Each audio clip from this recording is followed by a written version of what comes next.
Welcome to Moms Don't Have Time to Read Books, hosted by me, Zibby Owens. It's an award-winning podcast with over 1,900 episodes, all featuring authors of books you love and those you have yet to discover. Listen daily 5 times a week. Then go to zibbymedia.com and learn more about what the LA Times called the Zibbyverse. Zibby Media includes Zibby's Bookshop, an independent bookstore in Santa Monica, Zibby Books Publishing, Zibby Retreats, Zibby's Book Club, and more. Go check it out at zibbymedia.com and follow me on Instagram at Zibby Owens. It'll take you where you need to go. Thanks for listening. Lauren Grodstein is the author of We Must Not Think of Ourselves. Lauren is also the author of Our Short History, the Washington Post Book of the Year, The Explanation for Everything, and the New York Times bestselling A Friend of the Family, among other works. Her stories, essays, and articles have appeared in various literary magazines and anthologies and have been translated into French, German, Chinese, and Italian, among other languages. Her work has appeared in Elle, the New York Times, Refinery29, Salon.com, Barrel House, Post Road, and the Washington Post. She is a professor of English at Rutgers University Camden, where she also teaches in the MFA program in creative writing. Welcome, Lauren. Thanks so much for coming on Moms Don't Have Time to Read Books to discuss We Must Not Think of Ourselves, a novel. Thank you so much for having me. It's a pleasure to be with you.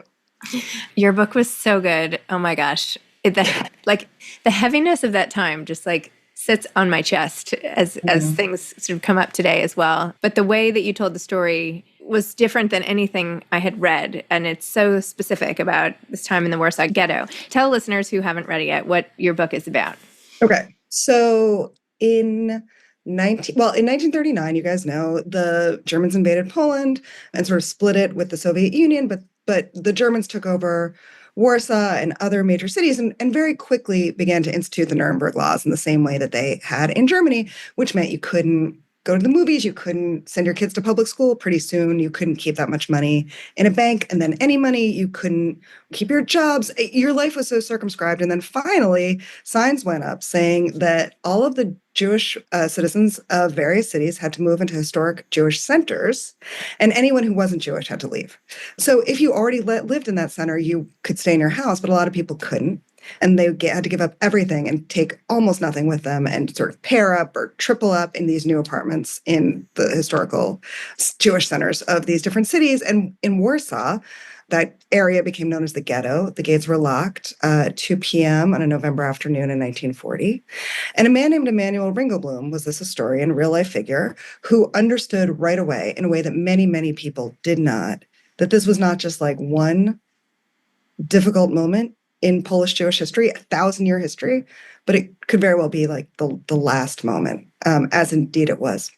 So what he did almost immediately was assemble maybe 60 that we know of, writers, intellectuals, journalists, artists, handed them white notebooks and said, I want you to write this all down. You're going to write down everything you see. You're going to write down everything you notice so that we control the truth. The Nazis have taken everything from us, our homes, our livelihoods, in some cases our families, but they will not take the truth. And so for the next 2.5-ish years until the uprising, this group, they called themselves Oneg Shabbat, the Joy of the Sabbath, kept a secret archive. They buried it underground. 3 members of the archive survived. Ringelblum himself was shot with his wife and son in 1944. And they somehow figured out where to look, which is kind of amazing because after the uprising, the whole ghetto was bulldozed. And they dug it up. And now it exists in this very small, precious museum in Warsaw that stands where the Oneg Shabbat group used to have its meetings. So I was there in 2019 for my nephew's bar mitzvah. He did like a family heritage thing. And I could not believe this archive was there, A, that I'd never heard of it, B, because I went to Hebrew school, kind of, right? I've been to museums. And that C, no one else seemed to know about it either. And so I was really fascinated by it, but never, I've only written novels about women on the Upper West Side, struggling with shitty husbands. That's always been my thing. And I'm sorry if I'm not allowed to curse on this podcast. All good. Okay. And so I'd never written historical fiction. I'd certainly never wanted to tackle the Holocaust. It had, so all I did for 9 months was just sort of study this archival project and just read about it, not for any real reason, just because I thought it was interesting. And then when the pandemic started and everybody needed a project, I decided to make this one mine. And if I failed, I failed. Doesn't matter, right? I'm just going to try to write this book because if I don't do anything during this time, I'm going to lose my mind. And so that's sort of where the book came from. That's a long answer to a short question. That's okay. I'm curious. I know you wrote some of this in the note or whatever, but hearing you describe it is really interesting. One of the themes throughout the book is that Adam doesn't know why he was called to record and be part of the Oneg Shabbat movement. Like he doesn't understand, why do we need to write down all of these individual things? Like, what is this for? Who is this interesting? And yet he decides as an English teacher and that he'll do it. He'll record all the things. And it isn't until the end that he's like, oh, I'm recording this because there might not be a Polish Jewish population at all. Like this is the end of the line. And that's why, just to record the everyday of giving the kids a bath and or whatever it is, which is just so moving. It was the end of us, right? Yeah. And that even if a few people survived here and there would be no more us. Yeah. And there had been a Polish Jewish community for 1,000 years. And if you think of the country that you and I are sitting in right now, like 250-ish, right? More or less, 1,000-year history just wiped out. It's almost unimaginable. And the way that the individual scenes are depicted in the book too. Like even when you say things like, okay, 6,000 people were rounded up today. Yeah, right. But you're like, 6,000 people, that's like a town. That's like a synagogue and a this and a that and a this. Yeah. I mean, it's so many people just every day. Yes. Yeah.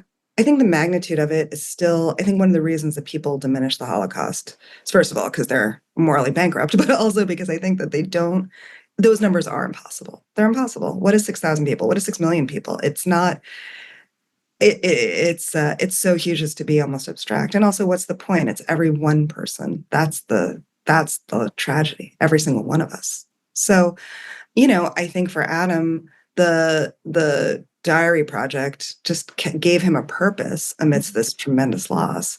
And with that purpose came a reason to keep going. And you show us what it was like from the point of view of the kids he was teaching, a few in particular, how he was sharing a house with another family, his relationship with the woman in the family, and how that evolves over time. The scene where they're all shaving their heads. Oh my gosh. And how he says, like, it had been so long since anyone touched my hair in that way. And just the sensory of it. Like you could feel being in that room with them and what she looked like and what he looked like. And oh my gosh, it was like, I feel like I was there the way you told it. Yeah, thanks. Have you ever gotten like, when you get your hair like uncut and they wash your hair and that's like the best? Yeah. Yeah. And how all of this stress, it's really good. And all of the stress can sort of dissolve for a second if somebody touches your scalp or temples or something. Mm-hmm. And I was really trying to channel that in that scene, how that feels. I was just telling my kids, I was like giving one of them a hug. I was like, this has physiological benefits. It's not just that it feels good. You have to let me hug you. Yeah. This will bring down your pulse, and this will help you in general. Yeah. One thing that is also really interesting about the book is that when we hear about all these horrible Holocaust stories, it's always like the tragedies that happened during the Holocaust.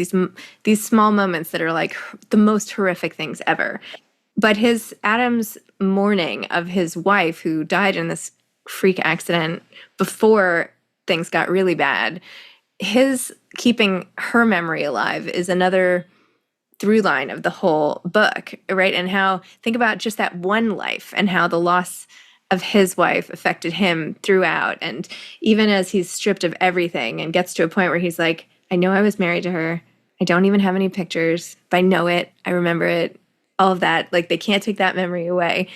And then you, of course, multiply that times 6 million or whatever, however many losses. Like that, how it feels to lose one person you love is like, I don't know. I mean, it's everything. It's everything. It's everything. Yeah, and I don't know if you do this when you write, but like sometimes I just write towards my darkest fears to see if I could survive it. Mm-hmm. And I've done that in earlier books, and I always sort of realized, well, like I would be very hard, but I could. But this time I was like, I don't know. Like I gave Adam a strength and a resilience that I just don't know if I have myself, or if I would just give up at some point. I mean, he wouldn't have thought he could. I mean, I think it's one day after another. You never know. Right. Right. I mean, I Yeah. mean, these are extraordinary circumstances, not in a good way. I mean, extraordinary, Mhm. Yeah. And by the Yeah. end, oh my gosh, the way you ended the book. I just like, it's just, it's like sitting here. It's like something I can't quite swallow, like, rice stuck in my chest or something, like it's just, I don't mean to laugh. It's so sad, No, but it's it's so also ridiculous. it's so hopeful. It's like that this happened in like my grandparents' lifetime. This happened. This Hmm. happened. Hmm. This happened. It's like I still, having spent years of my life now in this moment, right? Like talking about it, researching it, writing it. I still sort of sometimes can't believe this all happened. How could the world have let this happen? Yep. But the way you took it apart in particular, the news that came at certain times, like the rationalizations, like, oh, no, like we have the allies will be here. Like, it's fine. And then I'm sure this will be like a 3-month thing. And it did harken back to COVID when we're all like, oh, yeah, I'm going to pack for 2 weeks. They thought they would be there just for a little bit. And that's very different because we know looking back how long everything took. But at Yeah. the moment, they're just like, oh, this is just a bad spot. How am I going to get these memories, earn back this time for the kids? Yeah, Like, yeah, yeah. Yeah. Yeah. and how Right. one day just becomes like the whole story, like the whole thing unfolded. Yeah. Horrific. Anyway, Hmm. deep thoughts of the day. Reading your book, I, like so many people who are sort of obsessed with this time period, I think to understand it. And I think, like you said, to sort of prevent against it or whatever, it occurred to me that like maybe some people don't understand it as well because they haven't read 8,000 books. I mean, this sounds like ridiculously obvious, but we all are so familiar with what happened. And I say we all, like most Jewish people who read and reread about stories about the Holocaust, not just textbooks, but books like this and experiences and whatever. But I think for most people, if you just learn about it and you don't dig into those personal experiences, maybe you don't understand like the true scope. And also think about how it gets taught, who it gets taught to. Like, I mean, it's mandated. I live in New Jersey where Holocaust education is actually mandated as it is in New York and I think, a few other states. But if it's not, and your history curriculum has a lot to get through, and it's easy for people to never know, right? To never learn. You don't go to Hebrew school. You don't know any Jewish people. You've heard of it vaguely in the same way you heard of World War I vaguely, but what does it really mean? Like it's almost, not quite, but almost easy to see how it becomes just another sort of tick in the world's list of sort of horrible things in history. This archive was found in Poland. So one of the reasons I learned that I didn't know that much about it was that it was discovered in Poland in 1946 and again the rest in 1950. And that, Poland was communist. It had like Warsaw very strong ties. It wasn't part of the USSR, but it was sort of a satellite state, a client state of Moscow. And according to Soviet ideology, the only people who suffered from the Nazi cruelty were other communists, not Jews. So like even though most of the Holocaust took place behind the Iron Curtain, there was not a lot of, if any, sort of commemoration, memorialization, understanding of what had happened. The Holocaust was in some ways suppressed for a long time in certain places. And so I think anyway, one of the reasons that this archive is sort of underknown is just because of where it was found. Mm-hmm. But if you think about education and you think about how much there probably is left to learn, even though we feel like there are millions of books and seminars and museums and studies, there's still things that we don't know, and we don't know them in part, I think, because of where they happened. Mm-hmm. The other thing that I think is so crucial, right, is not just sort of the easy way of never forget, which of course, yes, never forget, but also what are we never going to forget? Mm-hmm. I mean, I think teaching our children not just what happened, how it happened, Exactly. how it could happen, understanding things about our fellow man that allows this to happen. All of that feels just more and more important to me now, Yep. right Yes. now. Yes. Very much. Yeah. Yeah. I feel like the history of knowing how to spot the signs when they start Exactly. is crucial to know. Because if you have to be aware all the time of what's coming. Yeah. I had heard of Oneg Shabbat, to be honest, but I hadn't spoken to anybody who had seen any of it or whatever, even the fascination with the languages. So, which I know Adam is very interested in. And, there's a lot of talk in the book about when he's speaking to the kids in English and how he wants them to learn English because it'll help him. And which character reverts back to what language, and then in the end, how you're really calling out like why he's fascinated by language, and is the Yiddish language going to disappear altogether? Talk about that piece of Sure. the puzzle. So it comes from a lot of places. First of all, I don't know if you speak different languages. I would like to. Like, I have always been fascinated. There was an article in the Washington Post a year ago too. Who knows? Time means nothing. But like a little while ago, there was this article about a guy who, I think he was a carpet cleaner, and he was just also a polyglot. Like, he just naturally, like, he could hear a conversation in Portuguese and suddenly speak Portuguese. He spoke like 26 languages. And that to me is the dream. Like, the idea that I could be like a one woman babblefish and just like speak anything. Because when I travel, I'm so frustrated by my inability to communicate. As you can tell, I'm a big talker. And so like the idea of speaking many languages, which by the way, many of our grandparents did effortlessly because they did have to live in different, right? They had to sort of switch depending on who they were talking to, what they spoke. So Adam has this gift that I want, which is like he can speak several languages, but especially English, Polish, and Yiddish, which are the different languages that are spoken in the ghetto for the most, not English, but Polish and Yiddish. And the other thing that I think makes it sort of interesting is that Poland, which I think of as this very monolithic society, right? Catholic, white, wasn't. Before the war, Germans, Ukrainians, Jews, lots of different people living in a multi-ethnic country. And so his fascination with languages sort of reflects, or his just knowledge of languages reflects the reality of the country in which he lived. But the final reason that he really loves language, I think, is because every language has its own specific ways of expressing things. And Adam's an expressive kind of person, and there are different ways to say like I love you, and they mean slightly different things. Or like I miss you, like in French it's tu me manques, so the you comes before the I miss. And I think that that's it's like it just like changes your brain a little bit when you see different ways different languages express similar feelings. And I think for Adam, he recognized that, and that helped like the broadness of the ways he could express himself gave him a lot of comfort because he could speak these different languages. It's amazing. How has this deep dive into this time period and even coming out and touring and the book and the success of it and all of that, like what new have you learned about this time period or about yourself after the whole thing? So much. First of all, I think like what have I learned about myself is that it is okay for me to just shut up and listen sometimes. What has happened, especially, so I have been beyond blessed to be invited all over the country to sort of talk about this book, to meet different people. And in some places, Florida, for instance, there's a pretty dense population of either Holocaust survivors or more frequently now the children of Holocaust survivors.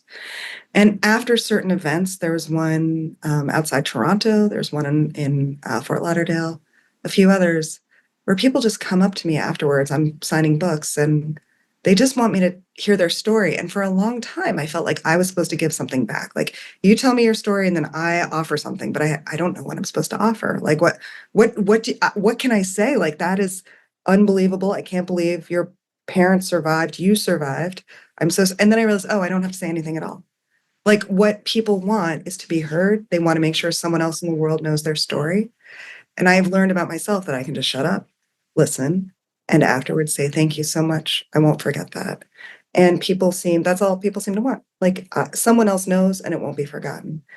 So I have been very, very honored to try to hold these stories, right? Especially as the people who witnessed the Holocaust firsthand are passing on.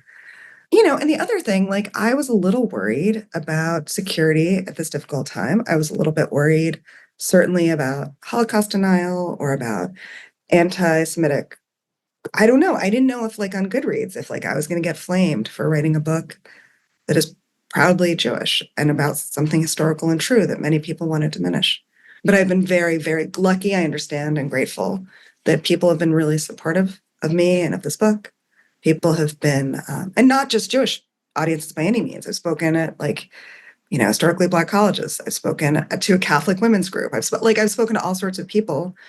And at least in my experience, which I understand is not universal, people have been really, really curious and great. So that's been a huge relief. Because frankly, if people came at me, I don't know what I would do. I don't know what I would do. I don't know. I'm not very combative, so it would be really hard. I admire people who can just get up and stand up and rattle off facts, and I don't know what I would do. But no, but thankfully I haven't. That hasn't happened. Oh, good. Well, that's Yeah. Wait, Yeah. can you go back to your writing before this book? I Hmm. loved your description of Yeah.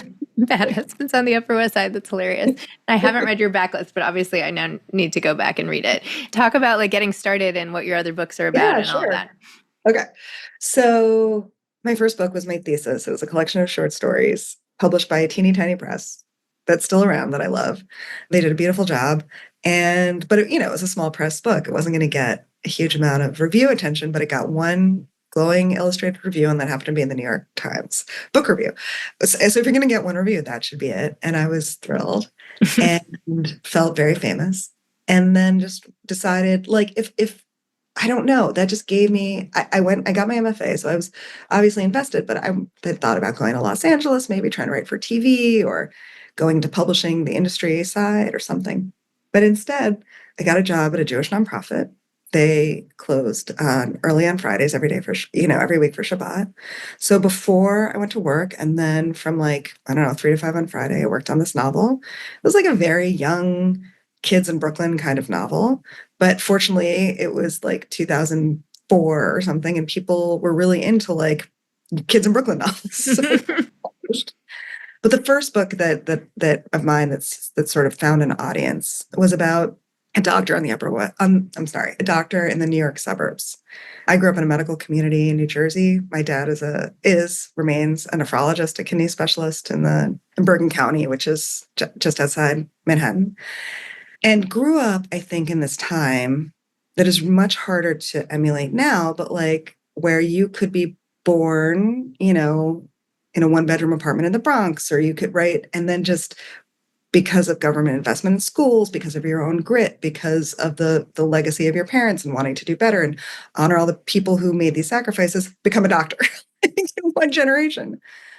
And so it's a story about a doctor who did that, and now whose son is like farting around and dropping out of college and wants to be an artist. And the father slowly loses his mind. And it's actually a suspense novel. It's a very intensely first person. You're in this doctor's point of view. He has one son. He and his wife struggled with infertility. He's put everything he has into the son, and the son is not honoring his father, and he slowly loses his mind. And I wrote that book before I had kids, but I knew so deeply, like it's in my bones, what I owe everyone who came before me. So I felt very connected to that dad, who lots of people don't like, so that's okay. And then I've written books about, parents and kids. They keep coming back to that. Parents who want one thing for their kids, parents who understand they so the book that came before We Must Not Think of Ourselves was a novel about a single mom on the Upper West Side who has ovarian cancer and who knows that like she has to get her son to a safe place before she goes. But she's very dark and very witty and she's like a woman you'd probably like hanging out with. She's very funny and snarky, and she really, really hates her kid's dad, like really hates him. He has not been involved in raising the kid at all, but the kid wants to go to the dad. And so it's really a novel of her like coming to terms with what the kid wants matters much more than what she wants, which sounds like a bummer, but isn't, because she again is sort of funny and snarky and she's cool to be with. What's that called? And that is called Our Short History. And that came out in 17. And then I just took this like weird turn and wrote this book. And then people have asked, like, are you going to do another historical fiction? Maybe. I don't know. I don't think I'm going to write about the Holocaust again. I don't, I mean, who knows? Never say never, but it really is kind of wrenching to be in that time period for that long. I can see that. Where is this fascination on families and stuff? Have you dug into that in your own like therapy or whatever? Therapy here, Zibby. Let's go back. Yeah, let's go back. I'm really lucky. It's because I'm lucky. It's like I'm super close with my siblings. I'm the oldest of three. My parents, they're pretty good. They did it, we still all hang out quite a bit. We were all at the Mets game last week. Like we're tight.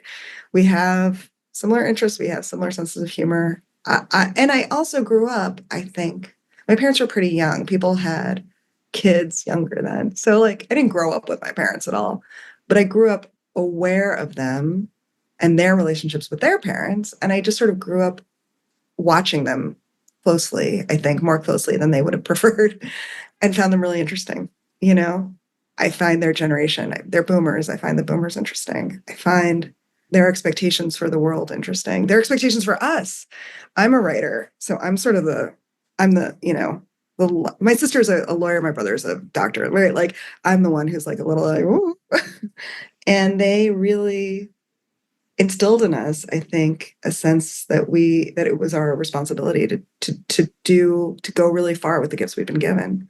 And I find that kind of dynamic interesting too. Like who do we want to succeed for? Like obviously ourselves, but I think also we want to succeed so that we can meet the standards we were kind of raised with, which sounds like maybe a little bad, but isn't. It's fine. Fine. It's like fine. But what's also weird is like that's not how I treat my kids at all. Because I don't have to. Do you know what I mean? Like I feel like I did it. I'm fine. I wrote some books. I've gotten out in the world. So my kids don't have as much, like, I'm not trying to like, I don't know. I don't like, they can do whatever. I don't care. You know what I mean? Just like survive. It's fine. Great. Perfect. Just make it. Just like, honestly, at this point, just like get out of my house, go get a job. That's what we're looking for. How old are your kids? There's a big age gap. My son is 16. My daughter is 9. Okay. I have that too. I have 17. Oh, do you really? I have 17, 11, and 9. So yeah. It's fun, right? Like I think. Yeah. No, I like it. I think it's good. Is a 17-year-old junior or senior? They're juniors, but they're twins. I have two 17-year-olds. Yeah. Gosh. Yeah. My son's a junior too. Yeah. Fun year, huh? Big stuff. Fun year. Yeah. Well, I hate to even like leave this conversation laughing because. No, we should. Oh, but no, Zibby, I think we should. No, and this is why, like, I'm sorry to like interrupt, but like, I think we should. Because, okay, so I have this slideshow that I often do in presentations where the last slide is a photograph of my nephew's bar mitzvah in Krakow, like the party itself. Mm-hmm. There's some wine, there's some food. It's great. And there were people and there was laughter and there were toasts and it was joy. There was Jewish joy in a country that had so much Jewish joy for a millennium. And so I think ending with Jewish joy actually is really, really important. And I that's how I live my life, right? We celebrated my son's bar mitzvah with dancing and joy. And so I think laughing is good. Like I'm really into it. Okay. Also, I like to laugh generally. Great. Okay. Then I'm glad we ended it laughing. And that is a good point. And that is what we all would want. That's what everybody would have wanted to have continued anyway, I think. Yeah. So, anyway. Exactly. Yeah. Great to meet you. Hope to meet you in person sometime. Congratulations on paperback and everything. And delighted to have had the chance to chat with you. Thank you so much, Zibby. Have a great rest of your day. Thank you. You too. Okay. Bye-bye. Thanks for listening to Moms Don't Have Time to Read Books. If you love it, please leave a review and follow us on social at Zibby Owens and at Zibby Readers.